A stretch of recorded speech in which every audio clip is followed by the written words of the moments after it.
بسم اللہ الرحمن الرحیم۔ اللہم صلی علی محمد و آل محمد۔ مولا مشکل کشائے کائنات نہج البلاغہ کے پہلے خطبے کے دوسرے حصے میں حضرت آدم کی خلقت، حضرت محمد کی آمد، شیطان کا انکار، قرآن پاک اور حج کے بارے میں بیان کرتے ہوئے فرماتے ہیں کہ اللہ رب العزت نے جز ہوا، پانی اور زمین کو خلق کرنے کے بعد سخت، نرم، میٹھی اور نمکین زمین سے مٹی جمع کی، اسے پانی سے اتنا بھگویا کہ وہ صاف ہو گئی، اور پانی سے اتنا گوندا کہ اس میں لس یعنی لیس پیدا ہو گیا۔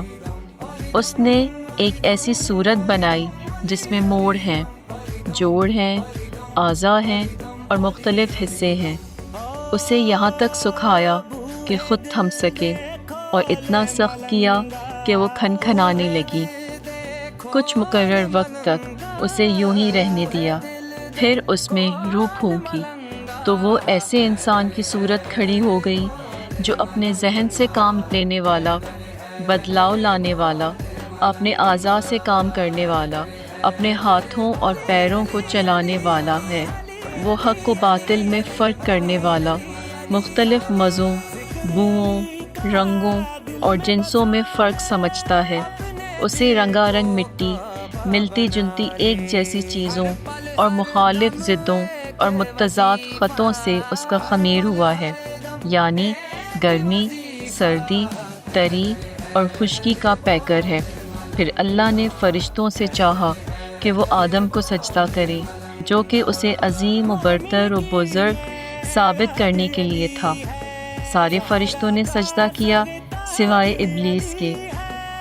اسے اس کی نفرت، تعصب، غرور اور بدبختی نے گھیر لیا۔ آگ سے پیدا ہونے کی وجہ سے خود کو بڑا اور بہتر سمجھا، اور کھنکھناتی مٹی کی مخلوق کو کمتر سمجھا۔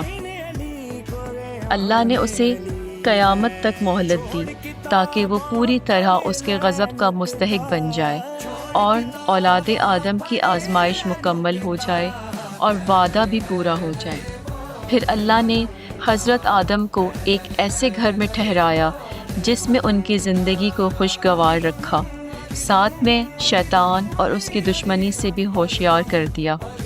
لیکن ان کے دشمن نے ان کا جنت میں رہنا اور نیک کاروں کے ساتھ مل کر رہنے پر حسد کیا، اور آخر کار انہیں دھوکہ دے کر یقین کو شک اور پکے ارادے کو کمزوری کے ہاتھ بیچ دیا، خوشی کو خوف سے بدل دیا، دھوکہ کھا کر دکھ اور ندامت اٹھائی۔ پھر اللہ نے آدم کے لیے توبہ کی گنجائش رکھی، انہیں رحمت کے کلمے سکھائے، جنت میں دوبارہ پہنچانے کا وعدہ کیا، اور جنت سے نکال کر زمین پر افزائش نسل کے لیے اتار دیا۔ اللہ نے ان کی اولاد میں انبیاء چنے، وہی پر ان سے وعدے لیے، تبلیغ رسالت کا انہیں امی بنایا، جبکہ اکثر لوگ اللہ کا فیصلہ بدل چکے تھے اور اس کے حق سے بے خبر ہو گئے، اوروں کو اس کا شریک بنا ڈالا۔ شیاطین نے انہیں معرفت اور عبادت سے الگ کر دیا۔ اللہ نے ان میں اپنے رسول بھیجے اور لگاتار انبیاء بھیجے تاکہ وہ اللہ سے کیا گیا وعدہ پورا کرائیں، اس کی بھولی ہوئی نعمتیں یاد دلائیں، انہیں قدرت کی نشانیاں دکھائیں۔ یہ سروں پر بلند آسمان، ان کے نیچے بچھا ہوا فرش زمین، زندہ رکھنے والا رزق، فنا کرنے والی موت، بوڑھا کر دینے والی بیماریاں، اور پے در پے آنے والے حادثات۔ خدا نے اپنی مخلوق کو بغیر کسی پیغمبر یا آسمانی کتاب یا واضح ثبوت یا روشن طریقے کے کبھی یوں ہی نہیں چھوڑا۔ ایسے رسول جنہیں اللہ کے سامنے ماننے والوں کی کمی اور جھٹلانے والوں کی کثرت نے نہ تھکایا نہ کمزور کیا۔ ان سے جو پہلے آیا اس نے بعد میں آنے والے کا نام و نشان بتایا، کوئی بعد میں آیا جسے پہلا پہنچوا چکا تھا۔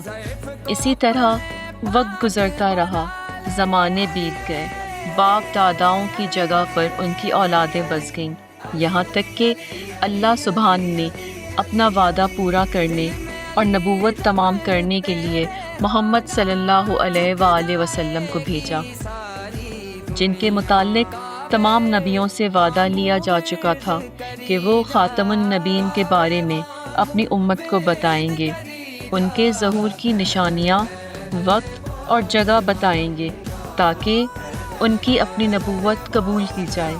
جناب رسالت مآب صلی اللہ علیہ وآلہ وسلم کے ظہور سے پہلے لوگ مختلف فرقوں میں بٹے ہوئے تھے، غیر کی عبادت کرتے تھے، اس کے ناموں کو بگاڑتے تھے، اسے چھوڑ کر دوسروں سے مانگتے تھے۔ خداوند عالم نے رسول خدا کے صدقے میں انہیں گمراہی اور جہالت سے چھڑایا۔ پھر اللہ نے محمد صلی اللہ علیہ وآلہ وسلم کو اپنے لیے چنا اور اپنے خاص انعامات آپ کے لیے پسند فرمائے، دنیا سے آپ کو بلند تر سمجھا اور زحمتوں سے گھری ہوئی جگہ سے آپ کے رخ کو موڑا اور دنیا سے باعزت آپ کو اٹھا لیا۔ آپ صلی اللہ علیہ وآلہ وسلم نے تم میں اسی طرح کی چیز چھوڑ گئے جو انبیاء اپنی امتوں میں چھوڑتے چلے آئے تھے۔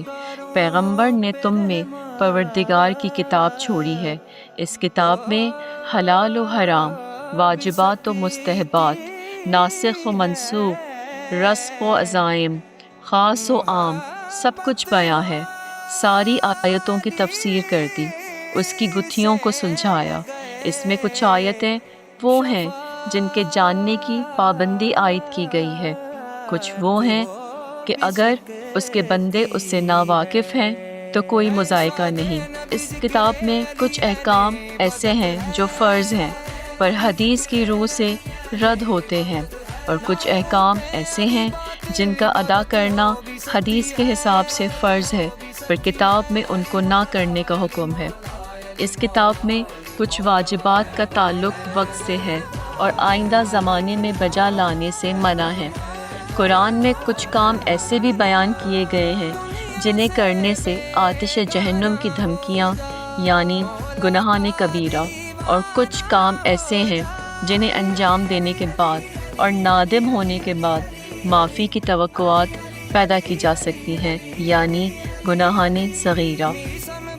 کچھ اعمال ایسے ہیں جن کا تھوڑا سا حصہ بھی قبول ہے اور زیادہ سے زیادہ کرنے کا بھی کہا گیا ہے۔ حج کے بارے میں مولا مشکل کشائے کائنات فرماتے ہیں، اللہ نے اپنے گھر کا حج تم پر واجب کیا جسے لوگوں کا قبلہ بنایا ہے، جہاں لوگ اس طرح کھنچ کر چلے آتے ہیں جس طرح پیاسے حیوان پانی کی طرف، اور اس قدر عشق و محبت سے بڑھتے ہیں جس طرح کبوتر اپنے آشیانوں کی جانب بڑھتے ہیں۔ اللہ جل شانہ نے کعبے کو اپنی عزت اور اس کو اعتراف کا نشان بنایا تاکہ لوگ اس کی عظمت کے سامنے جھکیں، عاجزی اور خاکساری کا مظاہرہ کریں۔ اس نے اپنی مخلوق میں سننے والے لوگ چنے جنہوں نے اس کی آواز پر لبیک کہا اور اس کے کلام کی تصدیق کی۔ وہ انبیاء کی جگہوں پر ٹھہرے، عرش پر طواف کرنے والے فرشتوں سے شباہت اختیار کی، وہ خدا کی عبادت میں رہتے ہیں، مغفرت کی طرف بڑھتے ہیں۔ اللہ نے کعبے کو اسلام کا نشان بنایا اور اسے پناہ چاہنے والوں کے لیے حرم بنایا ہے۔ اس کا حج اور اس کی طرف کا سفر فرض کر دیا۔ اللہ نے قرآن پاک میں فرمایا، اللہ کا واجب الادا حق لوگوں پر یہ ہے کہ وہ خانہ کعبہ کا حج کریں جنہیں وہاں تک پہنچنے کی استطاعت ہو، اور جس نے کفر کیا تو جان لے اللہ سارے جہاں سے بے نیاز۔